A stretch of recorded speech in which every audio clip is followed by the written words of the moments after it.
Good morning students. और आज हिंदी व्याकरण के अंतर्गत हम लोग ले रहे हैं वाक्य।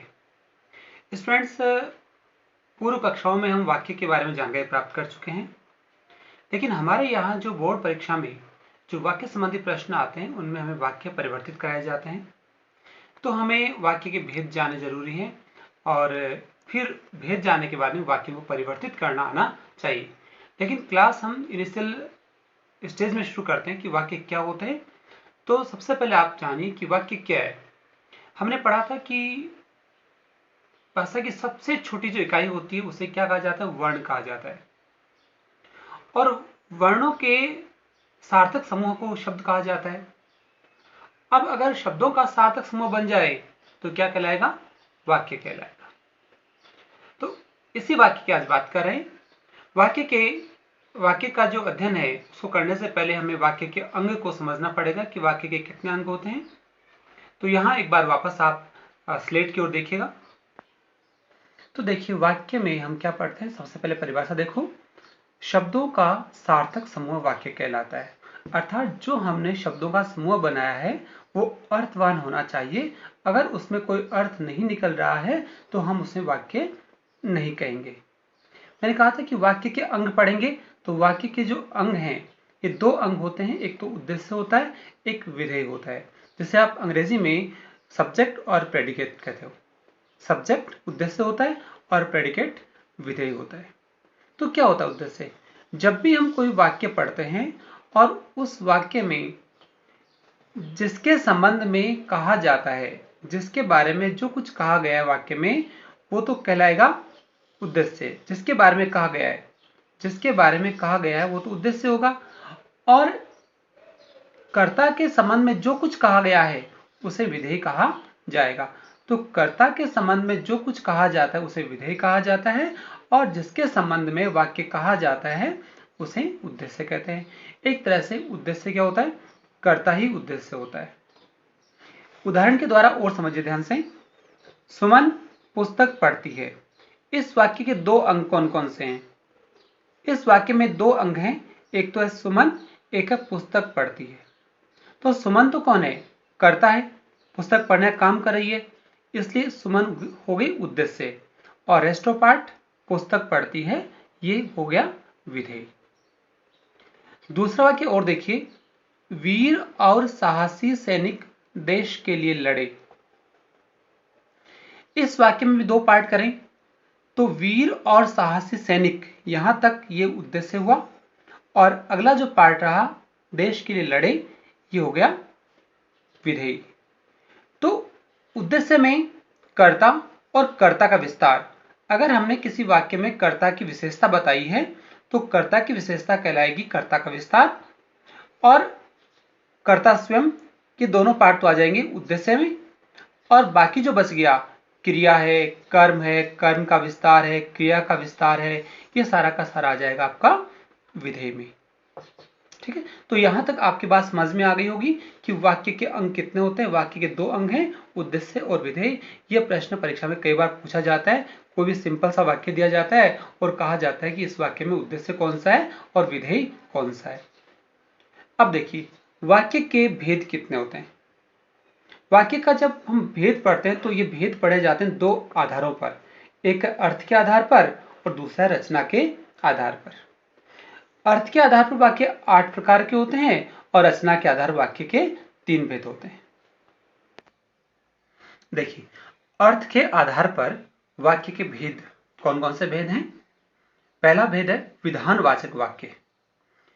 विधानवाचक वाक्य जिस वाक्य में किसी बात का होना पाया गया है या होना पाया जाता है। उदाहरण देखिए। सूर्य पूर्व दिशा में उदय होता है, भूपेंद्र क्रिकेट खेलता है। ऐसे वाक्य जिन वाक्यों में नेगेटिव सेंटेंस नहीं है, या तो कहें कि न का अभाव है, जहां प्रश्न भी नहीं है, जहां आदेश भी नहीं है, जहां इच्छा भी नहीं है। ऐसे वाक्य जिसमें किसी बात का केवल होना बताया गया है या करना बताया गया है, उसे क्या कहेंगे? विधानवाचक वाक्य कहेंगे। तो जो भी हम साधारण वाक्य बोलते हैं, जैसे बच्चा पढ़ता है, तारे टिमटिमाते हैं, सूर्य पश्चिम में छिपता है, धरती सूर्य के चक्कर लगाती है, ये सारे वाक्य जो होंगे विधानवाचक के उदाहरण रहेंगे। दूसरा भेद है निषेधवाचक वाक्य अर्थात नेगेटिव सेंटेंस, नकारात्मक वाक्य। जिस वाक्य में कार्य न करने या न होने का कथन हो, जिसमें ऐसा मान लीजिए जिस सेंटेंस में नहीं का बोध हो गया या मना किया गया है, ऐसे वाक्य निषेधवाचक होंगे। उदाहरण देखिए, नीता घर पर नहीं है। घर पर नहीं है, नहीं निषेध का बोध करा रहा है, निषेधवाचक वाक्य बन गया। घर से बाहर मत जाओ, यहां भी मना करने का बोध हुआ है। घर से बाहर मत जाओ, आई थिंक कोई बाहर नहीं जा रहा होगा, मैं भी बाहर नहीं जाता हूं, है ना। तो अपना ध्यान रखें, घर से बाहर मत जाओ। तीसरा भेद है प्रश्नवाचक वाक्य। ऐसे वाक्य जिनमें प्रश्न किया जाता है, जैसे तुम कहां जा रहे हो, क्वेश्चन मार्क लगा हुआ है। घर कब आओगे, तो जहां प्रश्न पूछा गया है, प्रश्न किया गया है, वो प्रश्नवाचक वाक्य होंगे। चौथा भेद है आज्ञावाचक वाक्य। जिन वाक्यों में आज्ञा, आदेश, निवेदन का बोध हो।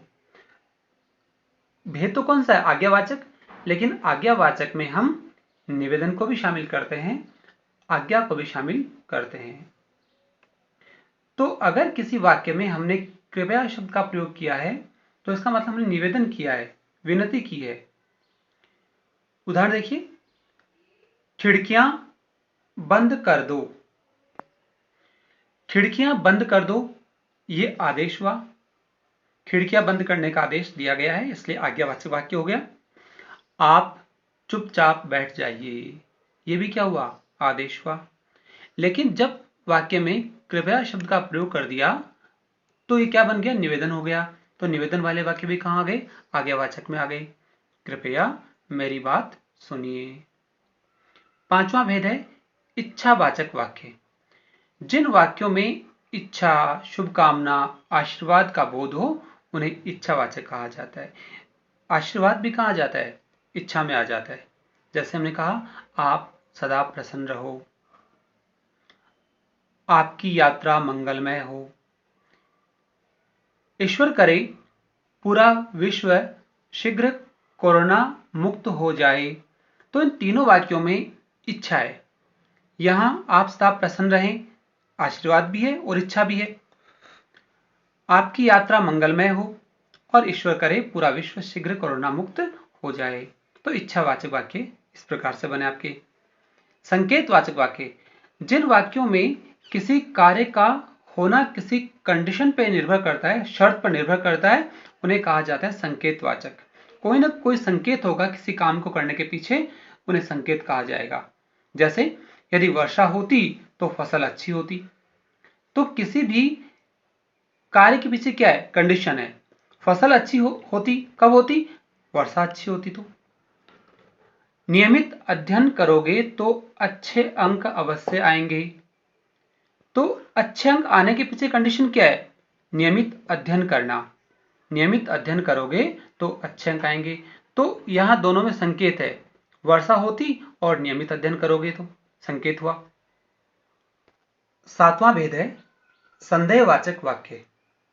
ऐसे वाक्य जिनमें कहीं ना कहीं कोई संदेह, डाउट या संभावना व्यक्त की गई हो, संदेहवाचक की श्रेणी में आएंगे।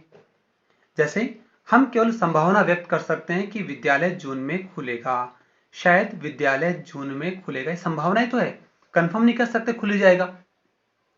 दूसरा उदाहरण देखिए, बच्चों ने पाठ याद कर लिया होगा।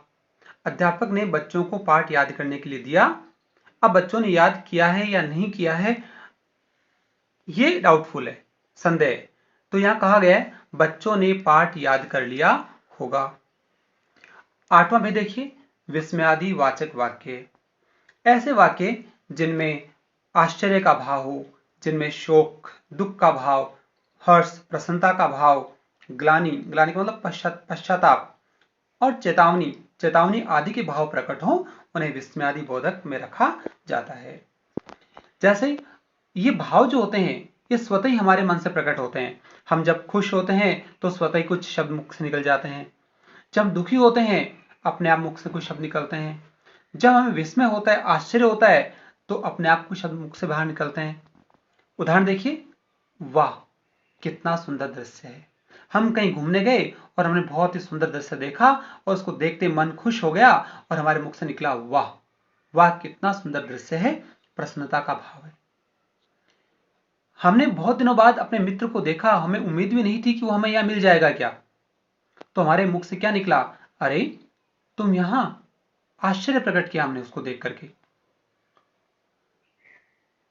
जब हमसे अनायास कुछ गलती हो जाती है और बाद में पता चलता है कि ये तो मैंने बहुत मूर्खता कर दी, तो पछतावा होता है। और जब पछतावा होता है तो मुख से निकलता है ओहो ओहो, मैंने ये क्या कर दिया, पछतावा हुआ। जब हम किसी को चेतावनी देते हैं, सावधान करते हैं, तब के लिए वाक्य क्या आता है, सावधान आगे खतरा है। हम कहीं ऐसी जगह पहुंच जाएं जहां बहुत गंदगी हो, बदबू आ रही हो, तो मुख से एक भाव निकलता है, छी छी भागो। ये नफरत का भाव। हम उस स्थान से घृणा करते हैं, उस गंदगी से घृणा करते हैं, इसलिए वहां से हटने की बात कहते हैं, तो निकलता है छी छी भागो। तो ये सारे के सारे भाव जो आते हैं विस्मयादि वाचक वाक्य में आते हैं। तो स्टूडेंट्स, इस प्रकार से हमने 8 भेद पढ़े। अब हम एक बार एक वाक्य लेते हैं और उस वाक्य को इन अन्य भेदों में परिवर्तित करते हैं, क्योंकि एग्जाम में जो प्रश्न आता है वो इसी तरह का कई बार आता है। तो एक वाक्य लेंगे, विधानवाचक वाक्य है, सचिन क्रिकेट खेलता है। अब आपको इसको निषेधवाचक में, प्रश्नवाचक में, आज्ञावाचक में, इच्छावाचक में, संकेतवाचक में, संदेहवाचक में और विस्मयवाचक में बदलना है। तो वाक्य तो एक ही है, इसी को हमें इन 8 भेदों में परिवर्तित करना है। सचिन क्रिकेट खेलता है, तो निषेधवाचक क्या बन जाएगा, सचिन क्रिकेट नहीं खेलता है। अगर हमें कहीं प्रश्नवाचक बनाओ तो क्या लगा दो, क्या सचिन खेलता है। आज्ञावाचक कैसे बनेगा, हमने सचिन को आज्ञा दी, सचिन क्रिकेट खेलो। इच्छावाचक, हमारी इच्छा है कि सचिन अच्छा खेले, सचिन का शतक लग जाए, तो हमने इच्छा प्रकट की, काश सचिन का शतक लग जाए। संकेतवाचक, संकेत में क्या होता है, हमने कहा था कि कोई ना कोई शर्त होती है, कंडीशन होती है। तो यहां कंडीशन क्या है, कंडीशन है कप्तान कहता तो सचिन खेलता। सचिन के खेलने के पीछे शर्त क्या है, कप्तान का कहना, कप्तान कहता तो सचिन खेलता। अगला देखो संदेहवाचक, तो इसी वाक्य को बदलते हैं संदेहवाचक में, शायद सचिन खेलता होगा। कंफर्म नहीं है वो खेल रहा है या नहीं खेल रहा है, हम केवल संदेह प्रकट कर रहे हैं, संभावना प्रकट कर रहे हैं कि सचिन खेलता होगा। और लास्ट भेद में बदलते हैं, तो हमने लिखा सचिन क्रिकेट खेलता है, इसको बदलते हैं विस्मय में, वाह वाह सचिन खेल रहा है। तो हमने प्रसन्नता का भाव प्रकट किया, वाह सचिन खेल रहा है, तो यह बन गया आपका विस्मयवाचक वाक्य। तो स्टूडेंट्स, आज हमने वाक्य पढ़ा। आप एक बार अपनी पाठ्य पुस्तक हिंदी व्याकरण जो है उसमें वाक्य का टॉपिक देखेंगे और ये जो 8 भेद मैंने बताए हैं इनको ध्यान से वापस पढ़ेंगे। कल हमारी अगली क्लास जो होगी उस क्लास में हम पढ़ेंगे वाक्य रचना के आधार पर।